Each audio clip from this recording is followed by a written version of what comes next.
Hey everyone, welcome back to learn coding.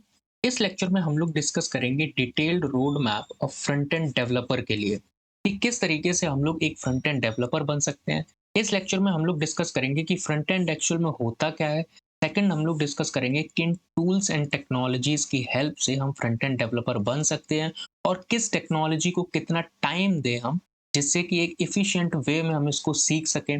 ना ज़्यादा time देना पड़े, ना ही हमें कम टाइम देना पड़े, राइट। एंड हम लोग दो मोस्ट इंपॉर्टेंट फैक्टर्स को डिस्कस करेंगे कि क्या हमें किसी पेड कोर्स की तरफ जाना चाहिए या फिर इंटरनेट में जो भी फ्री मटेरियल अवेलेबल है उससे हमें फ्रंट एंड डेवलपर बनना चाहिए। ये दोनों टॉपिक्स को हम अच्छे से डिस्कस करेंगे इस लेक्चर में। एंड मोस्ट इंपॉर्टेंट फैक्टर कि इसका स्कोप क्या है। अगर हम फ्रंट एंड डेवलपर बन गए तो इंडिया में इसका स्कोप क्या है, सैलरी पैकेजेस वगैरह हम लोग डिस्कस करेंगे इसका, राइट। तो सबसे पहले देखते हैं कि फ्रंट एंड एक्चुअल में है क्या। मैं यहाँ से इसको रफ करता हूँ एंड यहाँ पे डिस्कस करते हैं फ्रंट एंड एक्चुअल में क्या है। तो देखो, हम लोग एग्जांपल लेते हैं कि लेट्स सपोज आप लोग अभी फोन पे ये वीडियो देख रहे हो, यूट्यूब पे देख रहे हो, राइट। तो यहाँ पे क्या होगा, जैसे ही आप लोग स्क्रीन पे टैप करोगे तो कुछ ना कुछ आपको इंटरफेस दिखेगा, यूआई इंटरफेस आपको दिखेगा, यूजर इंटरफेस। तो वो है क्या, जो भी यूजर को दिख रहा है एक वेब ऐप में या फिर वेब ऐप या फिर वेबसाइट के ऊपर फ्रंट पे जो भी दिख रहा है उसे बोलते हैं फ्रंट एंड। और ये डेवलप जो करता है उसे बोलते हैं फ्रंट एंड डेवलपर, सिंपल। यानी कि जो भी यूजर को दिखता है फ्रंट पे किसी भी ऐप के ऊपर या फिर किसी वेबसाइट के ऊपर, उसे ही हम लोग बोलते हैं फ्रंट एंड। जैसे कि यूट्यूब का ही एग्जांपल है, अभी वीडियो देख रहे हैं तो कहीं पे प्ले और पॉज का ऑप्शन होगा, कहीं पे लाइक का ऑप्शन होगा, डिसलाइक का ऑप्शन होगा, राइट। तो ये सब क्या है, फ्रंट एंड के पार्ट हैं और इनको जो डेवलप करता है या फिर इनको जो क्रिएट करता है उसे बोलते हैं फ्रंट एंड डेवलपर। यूजर को जो भी फ्रंट पे दिखता है वही होता है हमारा फ्रंट एंड। समझ में आ गया। इसमें भी कोई कंफ्यूजन नहीं होनी चाहिए कि फ्रंट एंड क्या है। अब हम लोग डिस्कस करते हैं कि किन टूल्स और टेक्नोलॉजीज की हेल्प से हम लोग एक फ्रंट एंड डेवलपर बन सकते हैं, राइट। तो सबसे पहले देखते हैं एक फ्रंट एंड डेवलपर के लिए जो कोर कॉन्सेप्ट है वो है सिंपल तीन टेक्नोलॉजीज। एक HTML, दूसरी CSS हमारी, एंड थर्ड है जावा स्क्रिप्ट। ये तीन टेक्नोलॉजीज हैं, HTML, CSS and Java script. इनकी हेल्प से ही हम लोग फ्रंट एंड डेवलपर बन सकते हैं। क्या इतना काफी होगा? नहीं, इतना काफी नहीं है। हमें स्टार्टिंग करनी होगी HTML से, CSS से और जावा स्क्रिप्ट से। अब ये तीनों काम क्या करते हैं, पहले ये भी समझ लेते हैं। HTML का काम क्या होता है, CSS का काम क्या होता है और जावा स्क्रिप्ट का काम क्या होता है हमारे फ्रंट एंड डेवलपमेंट की जर्नी में। देखो, अगर हम लोग फोन का एग्जांपल लें, अभी हम लोग फोन का यूज कर रहे हैं, राइट। तो जैसे फोन हम लोग कभी बनाना होता है, फोन को हमें बनाना है, क्रिएट करना है, तो सबसे पहले हमें क्या चाहिए, रॉ मटेरियल चाहिए हमारा। लाइक अगर हमारा किसी मेटल का फ्रेम है तो हमें मेटल्स चाहिए फोन को बनाने के लिए, राइट। स्क्रीन चाहिए, जो हमारी ग्लास है वो भी चाहिए हमें। और उसके साथ साथ कुछ मैग्नेट्स वगैरह चाहिए हमारे स्पीकर को बनाने के लिए, राइट। तो ये जो रॉ मटेरियल है इसे ही हम लोग बोलते हैं सिंपल HTML। HTML क्या होता है, रॉ मटेरियल होता है। बस ये हमने कलेक्ट कर लिया और इनको एक मैनर्ड वे में या स्ट्रक्चर्ड वे में रख लिया और फोन बनाने के लिए स्टार्ट कर दिया, तो इसे बोलते हैं HTML। अब CSS का काम क्या है, CSS का काम होता है सिंपल। जैसे कि हमें मेटल्स मिले, अब मेटल्स को किस शेप में रखें, क्या इसकी डिजाइनिंग होगी, किस तरीके से हम इसकी हाइट और विड्थ को रख सकते हैं अपने फोन का, राइट। तो ये सब पार्ट होता है CSS का, यानी कि जितना भी स्टाइलिंग का पार्ट होता है वो हमारी CSS हैंडल करती है, राइट। और उसके साथ साथ अब जावा स्क्रिप्ट की बात करते हैं। लेट्स सपोज हमारा फोन बन के तैयार हो चुका है। हमने HTML से जो उसका रॉ था, रॉ स्ट्रक्चर वो कंप्लीट कर लिया। CSS से उसको स्टाइलिंग दे दी, यानी कि हाइट, विड्थ, कलर्स वगैरह ये सब हम लोगों ने क्या किया, CSS के थ्रू क्या किया, डिफाइन कर दिया इनको। अब बारी आती है जावा स्क्रिप्ट की। अब फोन तो बन के तैयार हो गया, अब उसको यूज कैसे करेंगे, यूज करने के लिए हमें जरूरत पड़ती है सॉफ्टवेयर्स की। अब इन सॉफ्टवेयर को ही समझ लो, ये हमारे क्या है, जावा स्क्रिप्ट। यानी कि सभी सॉफ्टवेयर जावा स्क्रिप्ट नहीं, बस एग्जाम्पल के थ्रू समझो। जो भी हमें सॉफ्टवेयर की जरूरत पड़ती है फोन को चलाने के लिए, यानी कि इंटरैक्ट करने के लिए फोन से, तो वो सब हम लोग इम्प्लीमेंट करते हैं जावा स्क्रिप्ट के थ्रू, राइट। समझ में आ गया। फोन के एग्जाम्पल से HTML से हमने क्या किया, रॉ स्ट्रक्चर तैयार किया। CSS से क्या किया, हम लोगों ने स्टाइलिंग उसको प्रोवाइड की। और जावा स्क्रिप्ट से उसमें इंटरेक्शन हम लोगों ने डाला कि कैसे हम लोग फोन से इंटरेक्ट कर सकते हैं, वो जावा स्क्रिप्ट का काम होता है। अब हम लोग देखते हैं यहाँ पे एक एक करके कि कैसे HTML सीख सकते हैं, CSS और जावा स्क्रिप्ट, इन तीनों को। और जो भी हमें टेक्नोलॉजी जरूरत पड़ेगी उन सभी को कैसे सीख सकते हैं, राइट। तो सबसे पहले आते हैं हम लोग अपने किस पे, HTML पे, क्योंकि स्टार्टिंग हमें HTML से ही करनी है अपनी। तो ये सारे HTML के पार्ट्स हैं हमारे, जो हमें HTML में फिनिश करने होते हैं। कि अगर हमें फ्रंट एंड डेवलपर बनना है और HTML सीखनी है तो ये कुछ पार्ट्स हैं जो हमें सीखने होंगे, जैसे कि बेसिक टैग्स जो हमारे एचटीएमएल के होते हैं उनको पहले सीखना होता है। उसके बाद हमारे आते हैं टेक्स्ट एलिमेंट। ये पूरा डिटेल्ड रोड मैप होगा हर एक टॉपिक से रिलेटेड कि किन-किन टॉपिक्स की हमें ज़रूरत पड़ेगी। हो सके तो इनको नोट डाउन कर लो या फिर स्क्रीनशॉट ले लेना बाद में। तो बेसिक टैग्स हमारे हो गए। टेक्स्ट एलिमेंट जैसे कि हेडिंग कैसे क्रिएट कर सकते हैं, पैराग्राफ कैसे लिख सकते हैं हम लोग अपने वेब पेज के ऊपर, और हम लोग लिस्ट कैसे क्रिएट कर सकते हैं वो भी देखते हैं। उसके बाद किसी भी वेब पेज पे देखते हैं तो लिंक्स लगी होती हैं, इमेजेस लगी होती हैं, वो हम लोग किसके थ्रू लगाते हैं? एचटीएमएल के थ्रू हम लोग लगाते हैं। कोई भी लिंक्स हैं, इमेजेस हैं। उसके बाद टेबल्स भी हम लोग एचटीएमएल के थ्रू ही क्रिएट करते हैं अपने वेब पेज में या फिर ऐप में, राइट? जो भी हमें फ्रंट एंड पे दिखता है उसमें। और उसके बाद हम लोग फॉर्म्स कैसे क्रिएट करते हैं? कभी भी आप लोग फॉर्म को ओपन करते हैं, उसमें इनपुट हमें फील्ड दिया होता है, इनपुट भरो, उसमें ईमेल वगैरह दे सकते हैं। तो फॉर्म कैसे क्रिएट कर सकते हैं? वो भी एचटीएमएल का ही पार्ट है। तो इन सभी को सीखना ज़रूरी होता है अगर हमें एचटीएमएल को सीखना होता है। उसके साथ-साथ कुछ हमारे मीडिया एलिमेंट्स भी होते हैं, मल्टीमीडिया एलिमेंट्स, जैसे कि वीडियो कैसे इंटीग्रेट करते हैं, ऑडियो इंटीग्रेट करना, राइट? और हम लोग पार्ट्स देखते हैं अपने सिंपल इसमें। ये है हमारे सिमेंटिक एलिमेंट्स। अब सिमेंटिक एलिमेंट्स क्या होते हैं? ये भी हमारे नॉर्मल टेक्स्ट की तरीके से ही होते हैं, बस इनमें क्या है, जैसे हेडर है। अब सिमेंटिक एलिमेंट या फिर टैग का मतलब है, अगर हम हेडर को डिफाइन कर रहे हैं तो हेडर के टैग में सिर्फ हम हेडर ही लिख सकते हैं। नैवबार डिफाइन कर रहे हैं तो नैवबार लिखते हैं। ये क्या करते हैं, हमारे अंदर लिखे हुए डेटा को डिफाइन करते हैं सिमेंटिक टैग्स या फिर एलिमेंट। अगर कहीं पे नैव लिखा हुआ है, इट मीन्स ये क्या है, एक नैवबार है, ये डिफाइन करेगा। ये हमारे सिमेंटिक एलिमेंट्स हो गए। अगर हम लोगों ने एचटीएमएल में इतना सीख लिया तो हम लोग मूव ऑन कर सकते हैं अपने सीएसएस की तरफ। अब एचटीएमएल में ज़्यादा कुछ नहीं बचा है, मे बी सब इतना ही होता है जितना है एचटीएमएल में। अब हम लोग मूव ऑन कर सकते हैं अपने सीएसएस की तरफ। सीएसएस में कितने सारे टॉपिक्स हैं, हम लोग उनको समझते हैं। सबसे पहले देखते हैं सिंटैक्स एंड सिलेक्टर्स। ये बेसिक है हमारे सीएसएस के लिए कि कैसे हम लोग सीएसएस लिखते हैं अपने कोड के अंदर, और सिलेक्टर्स क्या होते हैं ये सीखना है। उसके बाद बेसिक स्टाइलिंग, जैसे कि बैकग्राउंड कलर कैसे चेंज कर सकते हैं, किसी भी एलिमेंट की हाइट और विड्थ को कैसे चेंज कर सकते हैं, font style, font size, element की स्टाइलिंग कैसे हम लोग डिफाइन कर सकते हैं, ये हमारी बेसिक स्टाइलिंग में आती है, राइट? उसके बाद आता है हमारा बॉक्स मॉडल। बॉक्स मॉडल क्या होता है, कोई भी एलिमेंट अगर कहीं पे भी होता है तो वो हमेशा कंसीडर किया जाता है एक बॉक्स के अंदर।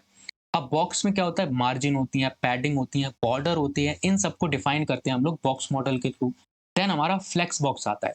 यही जो बॉक्स है, इसी के अंदर जो हमारा एलिमेंट है उसको किस तरीके से अलाइन करें बॉक्स के अंदर, वो हम लोग डिफाइन करते हैं फ्लेक्स बॉक्स के थ्रू।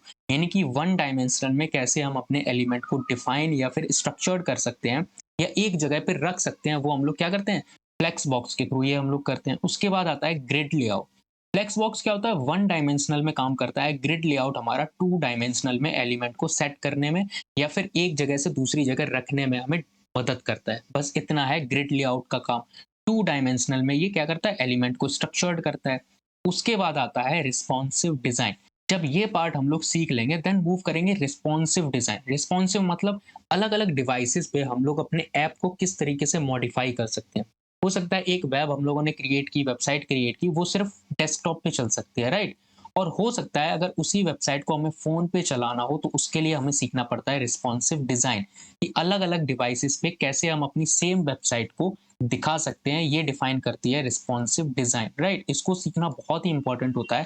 देन हम लोग मूव करते हैं अपने एनिमेशन एंड ट्रांजिशन, कि कैसे हम लोग अपने स्टाइलिंग में एनिमेशंस को अप्लाई कर सकते हैं, ट्रांजिशंस को अप्लाई कर सकते हैं। अब अगर इतने टॉपिक्स हम लोगों ने कवर कर लिए तो ऑलमोस्ट 80% हमारी सीएसएस कंप्लीट हो गई। रिमेन 20% हम लोग कभी भी सीख सकते हैं, लेकिन फिलहाल हमें मूव कर जाना चाहिए तुरंत अपने जेएस पे, क्योंकि इतनी सीएसएस इनफ होती है हमारे प्रोजेक्ट्स को क्रिएट करने के लिए। और इतने सारे टॉपिक्स हम लोग मैक्सिमम 20 to 25 डेज में कंप्लीट कर सकते हैं, राइट? और हमें सीएसएस में एक्सपर्टीज भी कभी हासिल नहीं करनी है, बस सीएसएस को सीख लिया बहुत है। 20 to 25 डेज देने हैं इसमें, इससे ज्यादा नहीं। तो एचटीएमएल में हम लोग सिर्फ अप्रॉक्स 1 वीक दे सकते हैं, राइट? इससे ज़्यादा नहीं। 1 वीक अगर हम लोगों ने एचटीएमएल को दे दिया तो ये इनफ है, राइट? इससे ज़्यादा हमें टाइम एचटीएमएल को नहीं देना है। और सीएसएस में हम लोगों ने देख लिया 20 to 25 डेज देने हैं। देन हम लोग मूव करते हैं अपनी जावा स्क्रिप्ट की तरफ। ये हम लोगों ने देख लिया, तो क्या करते हैं, इसको करते हैं सिंपल क्लोज यहाँ से, एंड सीएसएस को भी। परफेक्ट। अब देखते हैं जावा स्क्रिप्ट, कि जावा स्क्रिप्ट में कितने टॉपिक्स हैं और किस तरीके से हमें सीखना चाहिए और कितना टाइम हमें देना चाहिए जावा स्क्रिप्ट के अंदर। तो अगर टाइम की बात करें वो हम बाद में कर लेंगे, सबसे पहले देखते हैं इसके टॉपिक्स। स्टार्टिंग करते हैं हम लोग अपने बेसिक से, लाइक वेरिएबल्स हो गए हमारे। देन हम लोग मूव करेंगे डेटा टाइप्स, ये कुछ टॉपिक्स हैं, ऑपरेटर्स हैं, कंडीशनल स्टेटमेंट हैं, लूप्स हैं हमारे जावास्क्रिप्ट के अंदर, ऑब्जेक्ट्स जिसमें हमारे एरेज़ आ जाते हैं, स्ट्रिंग्स आ जाती हैं, राइट? ये सभी टॉपिक्स हमारे ऑब्जेक्ट के अंदर आ जाते हैं, ये भी हमें सीखना ज़रूरी होता है। और उसके बाद हम लोग मूव करते हैं अगर फंक्शंस के अंदर, तो इसे हमें सीखना है डिटेल में, क्योंकि ये क्या है, कोर कॉन्सेप्ट है हमारे जावास्क्रिप्ट के। अगर फंक्शंस को मास्टर कर लिया तो समझ लो जावास्क्रिप्ट हम लोगों ने मास्टर कर ली। फंक्शन को सीखना, समझना बहुत ही मैनर्ड वे में ज़रूरी होता है किसी भी लैंग्वेज को सीखने के लिए, राइट? तो फंक्शन हम लोगों ने सीख लिए अच्छे से। देन हम लोग मूव करते हैं अपने डॉम मैनिपुलेशन। डॉम मैनिपुलेशन क्या होता है? डॉक्यूमेंट ऑब्जेक्ट मॉडल, कि किस तरीके से हम लोग जावास्क्रिप्ट के थ्रू एचटीएमएल में चेंज कर सकते हैं। एचटीएमएल में चेंजेस करना जावास्क्रिप्ट के थ्रू, वो हम लोग करते हैं डॉम मैनिपुलेशन के थ्रू। इसको भी हमें बहुत ही अच्छे से सीखना होता है, राइट? अगर ये हम लोगों ने कंप्लीट कर लिया यहाँ तक, तो हम लोग मूव करते हैं अपने एसिंक्रोनस जावास्क्रिप्ट में। ये बहुत ही इंपॉर्टेंट पार्ट है हमारी जावास्क्रिप्ट का। और इसमें क्या-क्या टॉपिक्स हैं, हम लोग इसको भी एक बार समझ लेते हैं कि हमें असिंक्रोनस जावास्क्रिप्ट में कौन-कौन से टॉपिक्स पढ़ने होते हैं। जैसे कि हमारे यहाँ पे कॉलबैक्स हो गए, प्रॉमिसेस हो गए, असिंक अवेट हो गए, ये काफ़ी इंपॉर्टेंट टॉपिक है जो एसिंक्रोनस जावास्क्रिप्ट के हैं। इन्हें भी हमें बहुत ही डिटेल में समझना होता है। और फिर हम लोग देखते हैं ES6 टॉपिक्स, जो हमारी मॉडर्न जावास्क्रिप्ट है, उसके भी कुछ टॉपिक्स हैं, जैसे हमारे लूप्स हैं, for of and for in loop. इनको भी हमें बहुत ही अच्छे से समझना होता है और पढ़ना होता है, क्योंकि जावास्क्रिप्ट अगर हम लोगों ने अच्छे से सीख ली, तो बाकी के जो रिमेनिंग टॉपिक्स हैं हमारे इस जर्नी के, जो है फ्रंट एंड डेवलपमेंट के लिए, वो बहुत ही अच्छे से हम लोग और ईज़ी वे में सीख सकते हैं, राइट? अगर हम लोगों ने जावास्क्रिप्ट अच्छे से सीख ली। अब आती है बात कि जावास्क्रिप्ट को कितना टाइम देना चाहिए। तो एवरेज हम लोग मान सकते हैं जावास्क्रिप्ट को अप टू 2.5 मंथ्स हमें जावास्क्रिप्ट को देने चाहिए, कि इतने तो ऑलमोस्ट हमें टाइम देना चाहिए जावास्क्रिप्ट को सीखने के लिए। अगर इससे कम टाइम हम लोग दे रहे हैं तो फ्यूचर में हमें प्रॉब्लम आएगी। इतना टाइम अप्रॉक्स अगर आप लोग दिन में ज़्यादा टाइम दे रहे हैं, तो 2 मंथ्स में हम लोग जावास्क्रिप्ट को फिनिश कर सकते हैं, वो भी अपने प्रोजेक्ट्स के साथ, राइट? तो हम लोगों ने जावास्क्रिप्ट भी देख ली। अब हम लोग मूव ऑन करते हैं अपने नेक्स्ट टॉपिक की तरफ, जो कि क्या है? देखो, अगर जावास्क्रिप्ट हम लोगों ने सीख ली, देन हम लोग आते हैं अपने सीएसएस लाइब्रेरी पे। देखो, मैंने बोला था कि सीएसएस हमें बहुत ही डिटेल में सीखने की ज़रूरत नहीं है, बेसिक सीख लो बहुत है, क्योंकि हम लोग जो यूज़ करते हैं, वो यूज़ करते हैं अपने सीएसएस लाइब्रेरी। अब सीएसएस लाइब्रेरी क्या होती है? देखो, कई तरीके की लाइब्रेरी हैं सीएसएस के पास, जैसे कि टेलविंड सीएसएस है, बूटस्ट्रैप है। ये दोनों क्या करती हैं? हमें बिल्ट इन कंपोनेंट प्रोवाइड करती हैं। जो स्टाइलिंग लिखने के लिए हम लोग अपनी वनीला सीएसएस का यूज़ करेंगे, और सेम स्टाइलिंग के कंपोनेंट हम लोग क्या कर सकते हैं? इन लाइब्रेरीज़ या फ्रेमवर्क से उठा सकते हैं बिल्ट इन, जो किसी और डेवलपर ने बनाए हैं और वहाँ पे रख दिया, हम लोग क्या कर सकते हैं? उनका यूज़ कर सकते हैं। तो एक इनमें से कोई भी लाइब्रेरी या फ्रेमवर्क हम लोग चूज़ कर सकते हैं। अगर सजेशन मैं दूँ, तो बूटस्ट्रैप जो इस टाइम पे बूम पे है, हमें यही सीखना चाहिए। टेलविंड को हम लोग कभी बाद में सीख सकते हैं, कोई इसमें इंपॉर्टेंस नहीं है कि कौन-सी सीखें। लेकिन बूटस्ट्रैप सीख लें तो काफ़ी हेल्प मिलती है हमें हमारी, राइट? तो सीएसएस लाइब्रेरी में हम लोग क्या कर सकते हैं? इनमें से एक हम लोग पिक कर सकते हैं, या तो बूटस्ट्रैप उठा लो या फिर टेलविंड सीएसएस। लेकिन ये हमें सीखना है अपनी जावास्क्रिप्ट के बाद, ना कि सीएसएस के बाद, राइट? पहले सीखना है एचटीएमएल, उसके बाद हम लोग देंगे अपनी जावास्क्रिप्ट या फिर सीएसएस को टाइम। देन हम लोग आते हैं अपनी जावास्क्रिप्ट को सीखने के लिए, उसके बाद हम लोग आते हैं सीएसएस लाइब्रेरी पे। देन हम लोग मूव करेंगे अपनी जेएस लाइब्रेरी या फिर फ्रेमवर्क्स पे। अब ये क्या है कहानी, चलो इसको भी समझते हैं। यहाँ से मैं इसको इरेज करता हूँ। देखो, यहाँ पे जावास्क्रिप्ट के पास कुछ उसकी लाइब्रेरीज होती हैं और फ्रेमवर्क्स होते हैं। अब ये लाइब्रेरीज और फ्रेमवर्क्स क्या है? देखो, ये जो जेएस लाइब्रेरीज हैं, वो यूआई पे बेस्ड होती है, यानी कि यूजर इंटरफेस को और बेटर किस तरीके से बनाया जा सकता है, ये हमें हेल्प करती हैं। जैसे रिएक्ट जेएस हो गई, Vue JS, angular and jQuery, right? ये चार हैं, और भी हैं, लेकिन हमें क्या करना है? इन चारों को नहीं सीखना, इनमें से एक उठाना है, या तो रिएक्ट जेएस, या व्यू जेएस, एंगुलर, या फिर जेक्वेरी। अब ये तीनों हो चुकी हैं आउटडेटेड। जो इस टाइम मार्केट में बूम पे है, वो है react JS. Almost all developers जो अभी सीख रहे हैं, वो है रिएक्ट जेएस, क्योंकि ये क्या है? यूआई बेस्ड लाइब्रेरी है हमारी जावास्क्रिप्ट की, और कंपोनेंट को हम लोग किस तरीके से और इंटरैक्टिव बना सकते हैं, ये हमें रिएक्ट जेएस फैसिलिटी प्रोवाइड करती है। तो अगर हम लोग जेएस लाइब्रेरी या फ्रेमवर्क को सीखना स्टार्ट करेंगे सीएसएस लाइब्रेरी के बाद, तो हम लोग जाएंगे अपने रिएक्ट के पास, राइट? हमें सीखना है रिएक्ट जेएस। देन हम लोग मूव करेंगे जब रिएक्ट जेएस हो जाएगी। अब रिएक्ट जेएस को कितना टाइम देना? इसको भी ऑलमोस्ट 2 मंथ्स हमें देने पड़ेंगे। ये बहुत ही अच्छी लाइब्रेरी है, और उसको जितना टाइम देंगे हम लोग सीखने में, उतनी हमारे लिए बेटर होगा, राइट? तो अब हम लोग मूव करते हैं अपने नेक्स्ट टॉपिक की तरफ, जो कि है सिंपल गिट एंड गिटअप। अब ये क्या है गिट एंड गिटअप? देखो, गिट क्या है हमारी? ये टूल्स हैं कुछ। अब ये टूल्स हैं, इसका मतलब और यूज़ क्या है? देखो, गिट क्या है? ये हमारी ट्रैकिंग टूल है। इट मीन्स जो भी हम लोग कोड लिखते हैं उसको सबमिट करते जाते हैं गिट के अंदर, देन हम लोग ट्रैक कर पाते हैं कि किस टाइम पे हमने क्या चेंजेस किए हुए थे और किस चेंज को हमें दोबारा से करना होगा। ये ट्रैकिंग अपनी कोड का हम लोग करते हैं गिट के थ्रू। एंड गिटअप क्या है, गिटअप भी टूल है जिसके थ्रू हम लोग क्या करते हैं, अपनी रिपोजिटरी सेव करते हैं। तो जो भी हम लोगों ने कोड लिखा उसको क्या करते हैं, गिटअप पे जाके हम लोग सबमिट कर देते हैं या फिर सेव कर देते हैं। तो उसको हम किसी और को शेयर भी कर सकते हैं या फिर टीम में हम लोग उस कोड में या प्रोजेक्ट में काम कर सकते हैं। ये गिटअप के थ्रू करते हैं।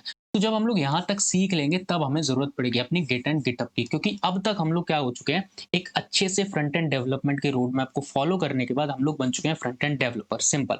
अगर इन टॉपिक्स को आप लोगों ने अच्छे से समझा है तो फिर कोई प्रॉब्लम नहीं आएगी हमारी फ्रंट एंड डेवलपमेंट की जर्नी में। सबसे पहले हमें क्या सीखना है, HTML। देन हम लोग आते हैं अपने CSS पे, उसके बाद जावास्क्रिप्ट पे मूव करते हैं। देन CSS लाइब्रेरी कोई एक हमें उठानी है, या तो टेलविंड या फिर बूटस्ट्रैप, इनमें से एक हमें चूज करनी है। उसके बाद JS लाइब्रेरी और फ्रेमवर्क, इनमें से भी हम लोग एक चूज कर सकते हैं। और हम लोग जाएंगे अपने रिएक्ट JS पे, राइट। और उसके बाद हम लोग गिट एंड गिटअप कोई सा एक टूल भी सीख सकते हैं। तो ये हमारी पूरी जर्नी है एक फ्रंट एंड डेवलपमेंट के लिए। अगर किसी को भी फ्रंट एंड डेवलपर बनना है तो सिंपल इसी जर्नी को फॉलो करना होगा जो हमारा रोड मैप है। अब ये हमारा कंप्लीट रोड मैप हो गया फ्रंट एंड डेवलपमेंट के लिए, कि किस तरीके से हम लोग फ्रंट एंड डेवलपमेंट अच्छे से सीख सकते हैं, राइट। ये हम लोगों ने देख लिया। अब हम लोग देखते हैं कि क्या हमें किसी पेड कोर्स या फिर फ्री की तरफ जाना चाहिए। जो हमारे मटेरियल फ्रीली अवेलेबल हैं ऑनलाइन, क्या हमें उनसे सीखना चाहिए या फिर हमें पेड कोर्स की तरफ जाना चाहिए। तो एक सिंपल सजेशन है, देखो ऑनलाइन इस टाइम बहुत ही मटेरियल अवेलेबल है, फ्रीली बहुत मटेरियल अवेलेबल है। हमें क्या करना है, उसको बस अरेंज करना है और सीखना स्टार्ट कर देना है बस। पेड कोर्स में क्या होता है, एडुकेटर्स वगैरह सिर्फ इसी को अरेंज करके रखते हैं पहले से और हमें फिर सिखाना स्टार्ट कर देते हैं, बस और कुछ नहीं। और एक्स्ट्रा हमें क्या करना है, फ्रीली मटेरियल में हमें खुद अरेंज करना है। अरेंज करने के लिए एक रोड मैप होना जरूरी है, और रोड मैप मैंने डिस्कस कर दिया कंप्लीटली, राइट। तो अब हम क्या कर सकते हैं, अरेंज कर सकते हैं अपने मटेरियल्स को। HTML सीख सकते हैं, CSS, जावा स्क्रिप्ट लाइब्रेरी उठा सकते हैं CSS की, उसके बाद जावा स्क्रिप्ट की लाइब्रेरी कोई सी भी पिक कर सकते हैं, राइट। तो हमें क्या करना है, सिर्फ अरेंज करना है अपने मटेरियल्स को जो भी फ्रीली अवेलेबल है, और उसके बाद हमें कर देना है सीखना अपना स्टार्ट, राइट। और मैं सजेस्ट नहीं करूंगा कि फ्रंट एंड डेवलपमेंट के लिए हमें किसी पेड कोर्स की जरूरत पड़ेगी। हमें किसी भी पेड कोर्स की जरूरत नहीं पड़ेगी इसको सीखने के लिए। सिंपल हम लोग अपने फ्रीली अवेलेबल मटेरियल के साथ इसको सीख सकते हैं। अब बात करते हैं कि इसका स्कोप क्या है। जो हमारा फ्रंट एंड डेवलपमेंट है या फिर डेवलपर, इसका स्कोप क्या है इंडिया में, अगर इसका डिस्कशन करें तो सिंपल इंडिया में इसका स्कोप तो है, लेकिन सैलरी पैकेजेस क्या है ये भी डिस्कस करते हैं। देखो एज अ फ्रेशर अगर हम लोग कहीं पे भी अप्लाई करते हैं तो इसकी सैलरी रेंज होती है अप्रॉक्स 3.35 टू 5.5 LPA। इतनी हम लोग एवरेज कंसीडर कर सकते हैं। और अगर हाईएस्ट की बात जाए तो 8.5, फ्रेशर की बात कर रहा हूँ। और यहीं अगर कोई एक्सपीरियंस पर्सन है तो उसकी सैलरी क्या रेंज करेगी, हम लोग देखते हैं यहाँ पे। अगर कोई एक्सपीरियंस्ड हमारा पर्सन है फ्रंट एंड इंजीनियर या फिर फ्रंट एंड डेवलपर में, तो उसकी सैलरी रेंज करती है अप्रॉक्स 10 टू 14.5 LPA एवरेज। और इससे हाईएस्ट भी जा सकती है, इंडिया के अंदर की बात है, राइट। तो ये हमारे फ्रंट एंड डेवलपर की सैलरी पैकेज और स्कोप हो गया इंडिया के अंदर, राइट। अब हम लोग क्या करते हैं, सिंपल इसको रैप अप करते हैं जो भी हम लोगों ने इसमें देखा। यहाँ से मैं इसको कर देता हूँ रफ, परफेक्ट। अब देखते हैं जो भी हमारा रोड मैप था उसमें हम लोगों ने क्या देखा। और हो सकता है तो मैं इसकी PDF प्रोवाइड करा दूंगा डिस्क्रिप्शन में, या फिर इसका स्क्रीनशॉट भी ले सकते हो, कोई प्रॉब्लम नहीं है। तो ये हमारा कंप्लीट रोड मैप हो गया फ्रंट एंड डेवलपमेंट के लिए। हम लोगों ने बहुत ही डिटेल्ड एंड मैनर्ड वे में इसको समझा, क्या क्या टॉपिक्स हमें जरूरत पड़ेगी, क्या टाइम दे सकते हैं। अगर ओवरऑल हम लोग टाइम देखें इसका, तो सिंपल फ्रंट एंड के लिए हम लोग टाइम दे सकते हैं अप्रोक्स 5 to 6 मंथ। इससे ज़्यादा टाइम देने की ज़रूरत नहीं है। अगर हम लोग दिन में 1 से 2 घंटे भी निकाल रहे हैं इसके लिए, तो ये इनफ है। अगर हम लोग दिन में 1 से 2 घंटे भी दे रहे हैं इसको सीखने के लिए, तो 5 to 6 months is enough to cover all these topics, right. तो हम लोग क्या करते हैं, अब इस लेक्चर को यहीं पे रैप अप करते हैं, देन मिलते हैं फिर अपने नेक्स्ट लेक्चर में एक नए टॉपिक के साथ।